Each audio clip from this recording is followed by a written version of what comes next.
Welcome to this deep dive, and this one's different. A poem called Daddy's Got You Zebulan. You know, we usually dig into research and reports and all that, but today we're going right into the heart of a father's love for his son through poetry. It's really something. It's a tearjerker. Written by Ernesto Young De Herrera.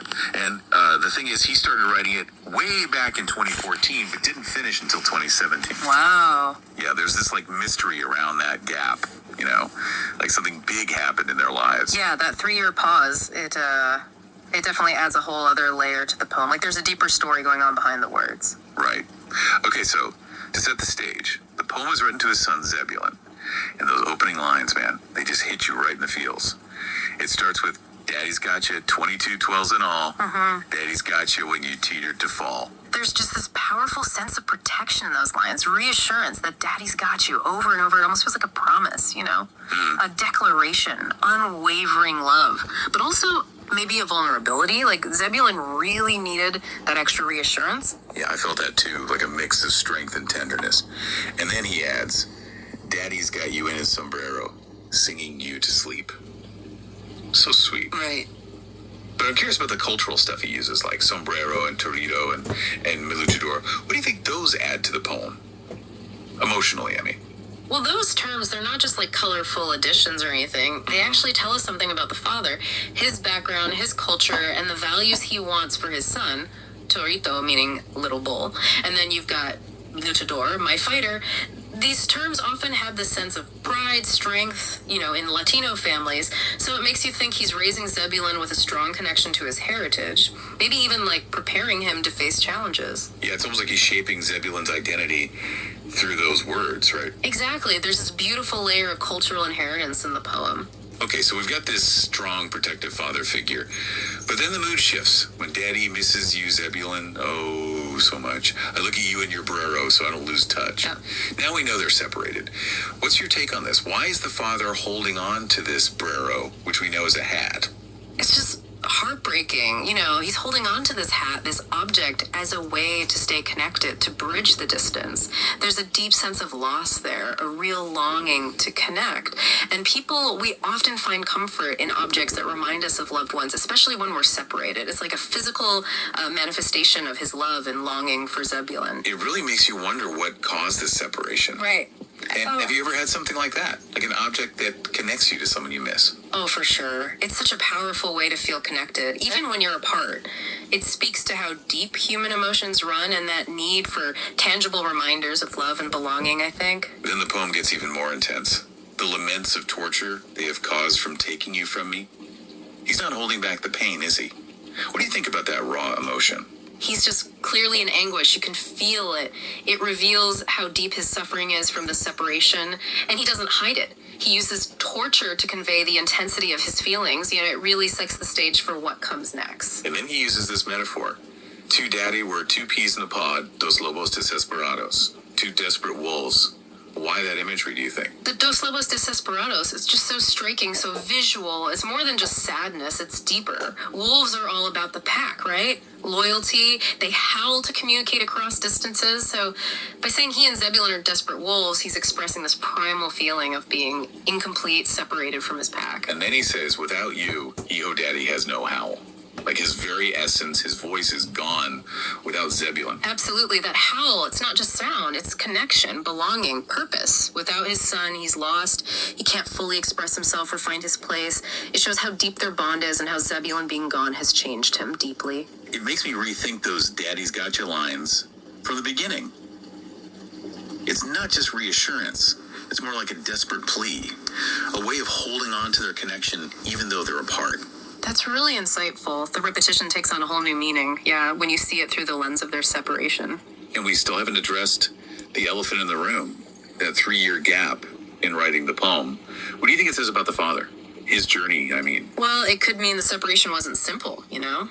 Or temporary. Maybe it was sudden, a loss he couldn't process. 3 years, that's a long time to carry this pain, this feeling of being incomplete.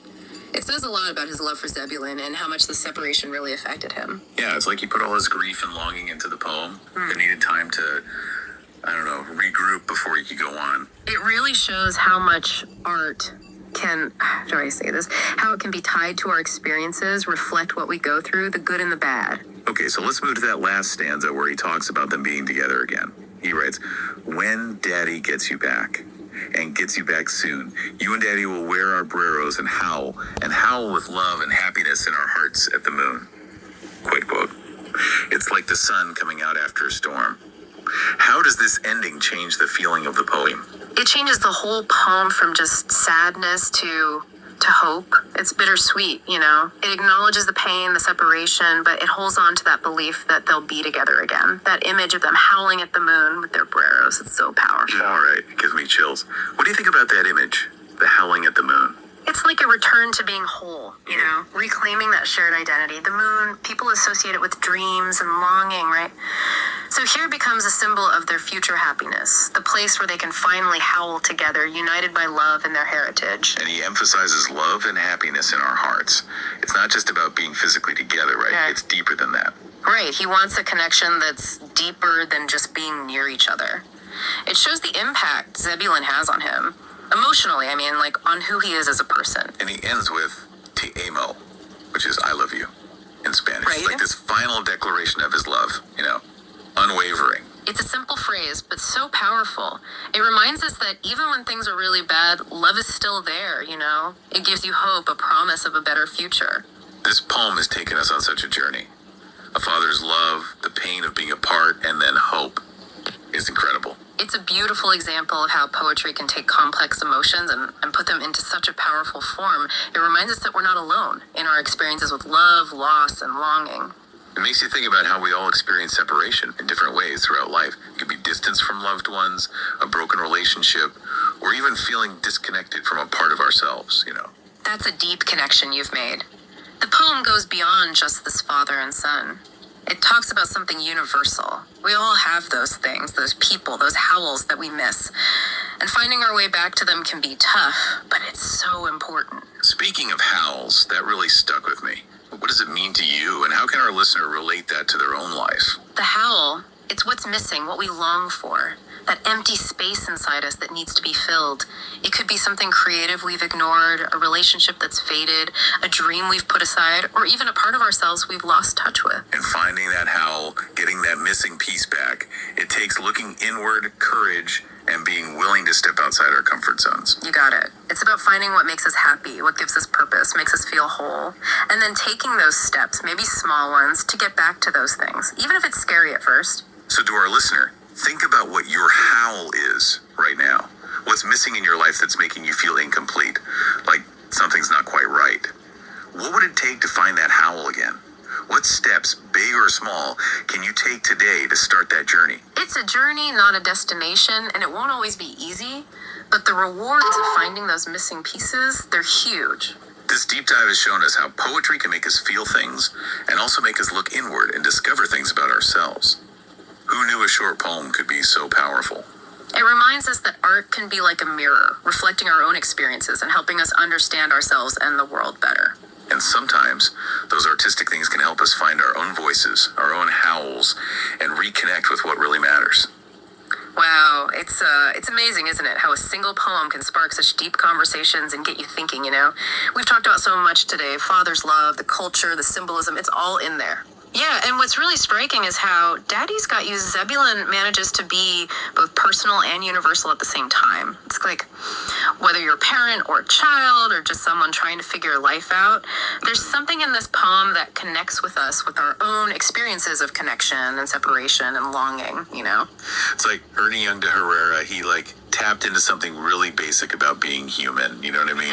He captured those raw emotions that we all feel no matter where we come from or what we're going through. And he did it so simply, so honestly. There's no fancy language, no trying to be something he's not, just pure emotion right there on the page. I think that's why it's so powerful. It feels real, vulnerable, and ultimately so human, right? Exactly. And even though the poem is about a father and son, it also touches on these bigger ideas of identity, heritage, resilience. Yeah, the way he uses those Spanish terms like Torito and Luchador, it adds another layer of meaning. It's not just about love, it's about passing down a culture, instilling a sense of pride, belonging.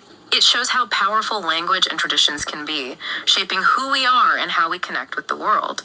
And it reminds us that even when we're apart from loved ones, those shared experiences, those values, they can keep us connected over time and distance. That's a beautiful way to put it. So as we wrap up this deep dive into Daddy's Got You, Zebulon, I want to leave our listeners with one final thought. We talked about finding our own howl, those missing pieces that make us feel whole. But what happens after we find it? How do we bring that howl into our lives, let it guide us, That's a great question to think about. I think it's about embracing that feeling of wholeness and letting it influence our choices, our relationships, how we express ourselves. It's about sharing that howl with the world, maybe through art, music, writing, even just acts of kindness, or being more present in our everyday lives. It's about making that howl a part of who we are, not just something we look for, but something we live. You got it. And remember, it's a journey, not a destination. There will be times when we feel lost, disconnected. But if we stay connected to our howl, to those connections and passions that make us feel alive, we can handle those tough times with more strength and purpose. So to our listeners, keep exploring, keep asking questions, and keep howling. Your voice matters. The world needs to hear it. Thanks for joining us for this deep dive. Daddy's Got You, Zebulan, by a Yehudi Latin Autistic father named Erabhon or Ernesto Young De Herrera. This poem is for his beloved son Zebulan. Started the day of his birth. Daddy's Got You, Zebulan, written by Erabhon or Ernesto Young De Herrera for his beloved son Zebulan. Started the day of Zebulan's birth. Daddy's got you, Zebulan. Daddy's got you, 22.5 inches in all. Daddy's got you when you teeter to fall. Daddy's got you, hijo, in his sombrero, singing you to sleep. Daddy's tucking in his Torito, kissing each precious cheek. Daddy's had you, Zebulan, since I delivered you from the birth canal. Daddy's got you, hijo, in his heart. Every moment I breathe, my best pal. Daddy is your biggest fan. Mi Luchador, your daddy's hero, my right-hand man. When Daddy misses you, Zebulan, oh so much, I look at you in your Brerro, hijo, so Daddy doesn't lose touch. My Superman, my Mr. Amazing, my alright, Outasight, Dynomite, young man. Daddy loves you, Zebulan Adagio, Luchador Young De Herrera, with all that I am. To Daddy, we're just two peas in a pod, dos lobos desesperados. Without you, hijo, Daddy has no how. Daddy is holding it all in with a whimper and strength somehow. Lamenting in my heart what little crack Daddy will not let be seen. The laments of torture they have caused from taking you from me. As Daddy keeps it together for you, my little bean, Daddy still got you, Zebulan, hijo, and that will always be. When Daddy gets you back and gets you back soon, you and Daddy will wear our Brerros and howl, "Ow!" and howl, "Ow!" with happiness in our hearts at the moon. Te ama más, hijo. Daddy loves you, papi chico. Ahava.